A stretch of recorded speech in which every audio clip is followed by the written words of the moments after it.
So I am Stephen Foskett, organizer of Tech Field Day. This puts me on the road quite a lot. So what I have learned over the years is basically how to, well, I would say how to benefit from frequent business travel, but the truth is you can't benefit because it sucks.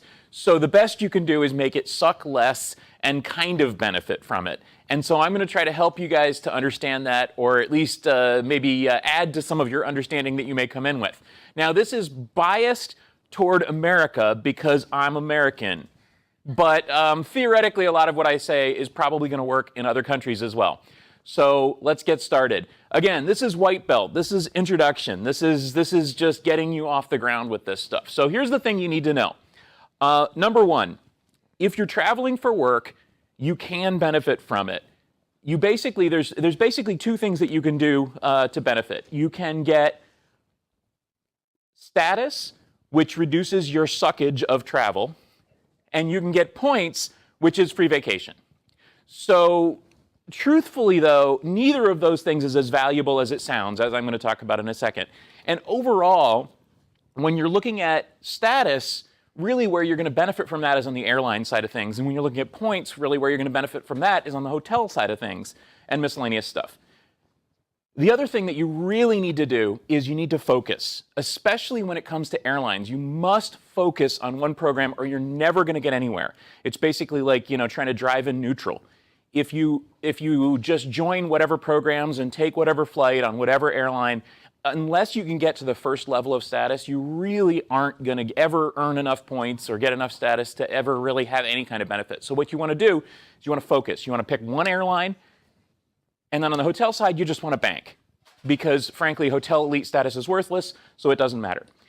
And then the third thing is that you can really benefit if you can use a personal credit card, which we're going to talk about in a second. So let's start here. Number one, when it comes to elite status and business travel benefits, the most important thing to think about is if you haven't experienced this, there is no party in first class. There is no free drinks. There is no automatic upgrades. Basically, it always sucks.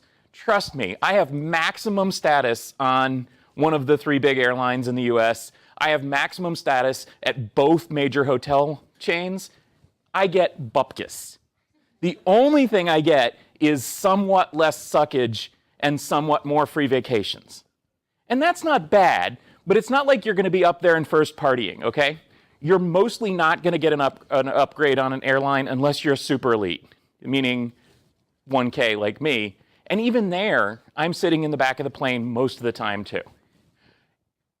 The miles are really not going to add up very quickly. They make it sound like you're going to be earning free trips everywhere. No, it's going to take you a while.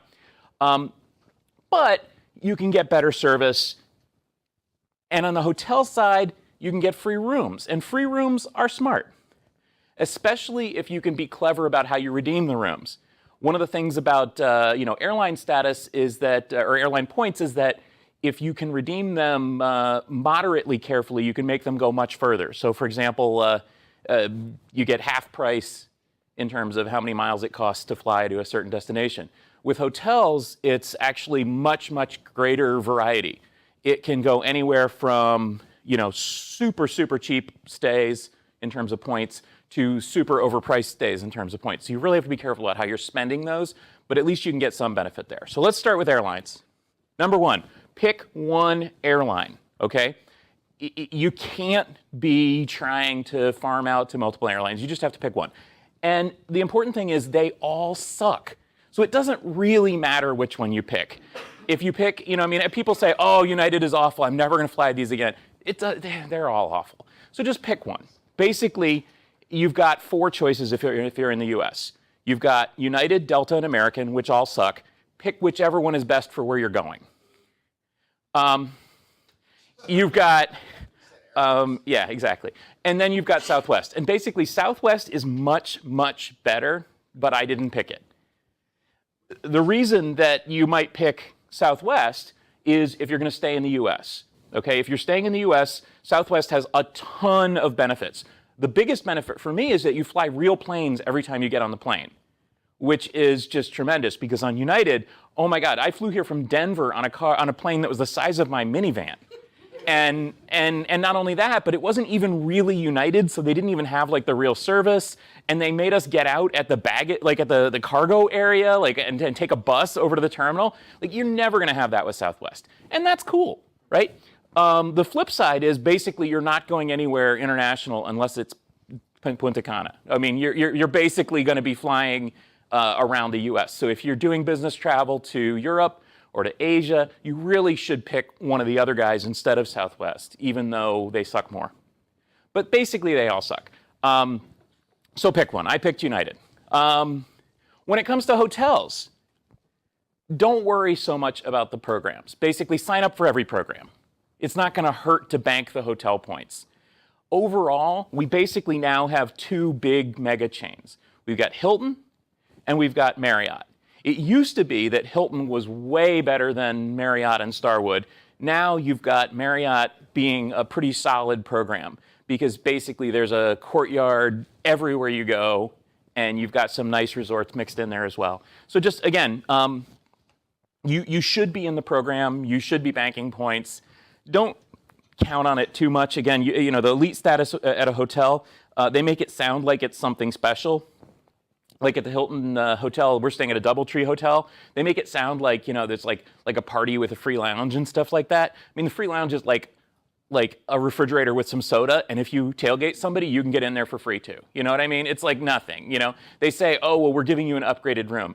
I still haven't figured out what the upgraded is in the room. I mean, it's like, it's nothing. And again, I'm the maximum like diamond status for 10 years with Hilton.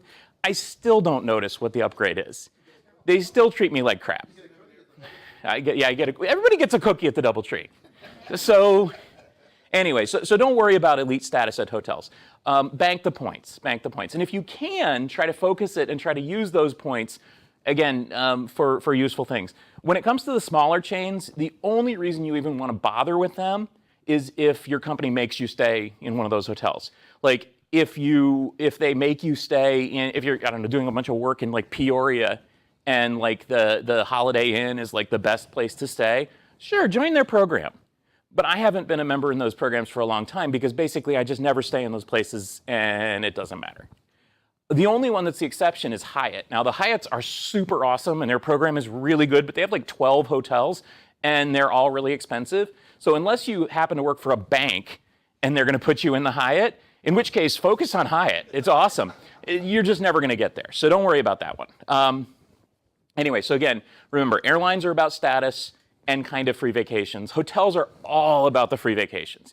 You want to bank the room nights, you want to you know, bank the points, and then you want to use the points in the future to take your family on a trip. Now, one important thing about hotel points that's different from airline points. So airline miles, basically you bank those based on what they call butt-in-seat time. Literally, if you fly 1,000 miles, or you're going to get 1,000 miles, no matter who pays. So that's really cool for business travel because, you know, if your company is paying for your ticket, you're getting the benefit from your company's dollar. Hotel points don't work that way. If your company pays for your hotel, if there's like a master bill, like Tech Field Day, for example, you get 0 hotel points for that stay unless you actually charge something. And so if you go to the bar and buy a $12 beer, then you're going to get $12 worth of hotel points if you book that to your room. But otherwise, you're going to get 0.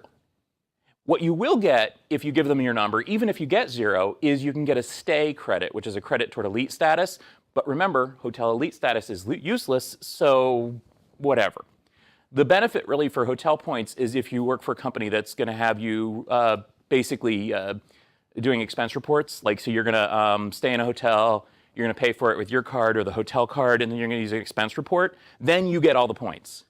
It's just like master build stuff that you don't get the points. So just keep that in mind. So anyway, bank the hotel points, be clever about how you use them, understand that different rooms have different values, and sometimes the value just can be tremendous. We stayed at the Cosmopolitan in Las Vegas on New Year's Eve, which is a $1,500 room. And I stayed there for the same points as the courtyard in Peoria because it's a Marriott affiliated property. and the point value is averaged out across the entire year regardless of the current cost of that room. And so if you stay carefully like that, if you pick the right time, you can just get tremendous value out of hotel points. So that's the next big thing. Now there's other things too. There's other programs. National Rent-A-Car, the only program you should use. Why? Because they don't talk to you. You can pick a car that doesn't smell bad, and you can rent one way. And that is tremendously valuable for business travelers, because if you're stuck at LaGuardia and you need to be in Philadelphia and your flight is canceled, you can book a national rental car from LaGuardia to Philadelphia and drive it, and it costs no extra amount of money. And that's really cool. And not only that, but the car won't smell. All other programs suck, and they nickel and dime you, and that's that. Okay. Parking programs are tremendously useful and overrated because you can pick your own parking. So if you're traveling for work and you stay at the Fast Park, you can actually bank valuable points there really quickly and then use them again for your family when you're going on vacation. And a lot of people don't think about that, but it's a pretty valuable benefit. Now, the third big twist to this is credit cards. And this is tough because a lot of businesses want you to use that terrible green card, right, the Amex card. And there are cons to that and not a lot of pros to that. The con to that is that generally that's your card and then you have to still expense it and all that kind of stuff. And the company requires you to use it. And if you don't pay it off, then it dings on your credit card or credit report and all that kind of stuff. What you really want to do is you want to get your own credit card and use your own credit card for business expenses and then pay it off in full every month. And this is the important part. So try to get a rewards credit card that'll give you points or miles or some kind of multiplier, and then try to get one that'll give you some kind of status benefits for it. The best credit card, hands down, is the Chase Sapphire card. They have a business one and they have a personal one, and you can get both of them. And then you can combine the accounts. And the reason for this is that the points that you earn points pretty quickly, and the points transfer immediately to basically every travel program. And so if you need an extra 7,000 United miles to fly to, the Dominican Republic, you can transfer them while you're on the phone with United to book the flight. If you need an extra 300 Hilton points because you want to book the room, you can transfer them immediately, and that's pretty cool. Most other cards can't do that. Ignore credit cards that give you cash back. They all suck.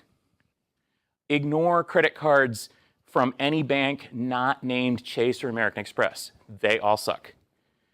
Get the Chase Sapphire or get a co-branded card. This is the other idea that you can do. So the Sapphire gives you their points and then you can transfer them. The co-branded cards are really valuable because you get more and more points. So for example, the Chase Southwest card is incredibly valuable because it gives you a head start on elite benefits and you get extra points and miles.